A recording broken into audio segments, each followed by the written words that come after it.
Doctor గారు, నా పేరు సునీత, నిజామాబాద్ నుంచి రాస్తున్నాను. నా వయసు 35 సంవత్సరాలు. నాకు యాంట్రల్ గ్యాస్ట్రిక్ సమస్య ఉంది. 6 నెలల నుంచి మెడిసిన్స్ వాడుతున్నాను.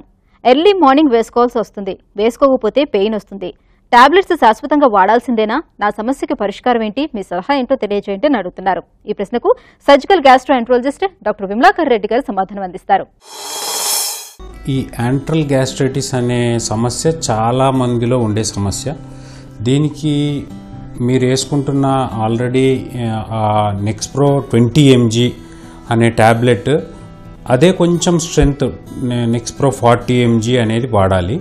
కాకపోతే దీనికంటే ముందుగా కూడా ఇది ఎందువల్ల వస్తుంది అంటే మన ఆహారపు అలవాట్ల వల్ల, అంటే కొంచెం బాగా మసాలాలు, కారము, కూల్ డ్రింక్స్, చాక్లెట్లు, ఐస్ క్రీమ్లు అండ్ జంక్ ఫుడ్స్, బయట రోడ్ సైడ్ ఫుడ్ తినడము, వీటన్నిటి వల్ల ఈ గ్యాస్ట్రైటిస్ అనే ప్రాబ్లం డెవలప్ అయ్యే అవకాశం ఉంటుందమ్మా.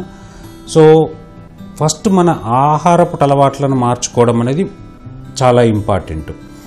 అండ్ మీరు అడిగినట్టుగా 20 mg సరిపోతుందా? 20 mg సరిపోదు, 40 mg వేసుకోవాలి. అదే నెక్స్ప్రో 40 mg అని వస్తుంది.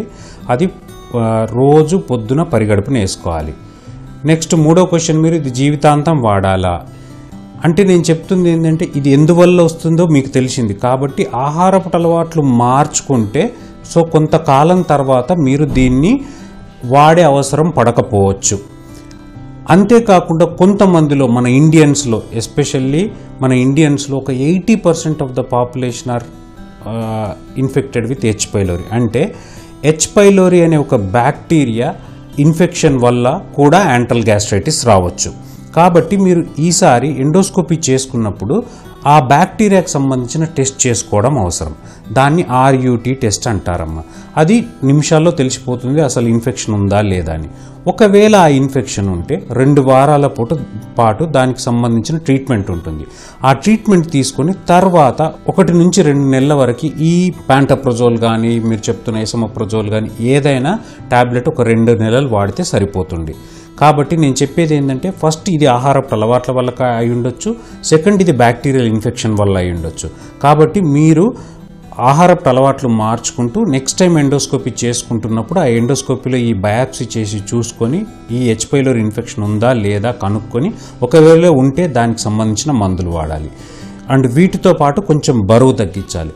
అండ్ దాంతోపాటు మీరు ఇప్పుడు వేసుకుంటున్న 20 mg స్ట్రెంగ్త్ని 40 mgగా మార్చండి.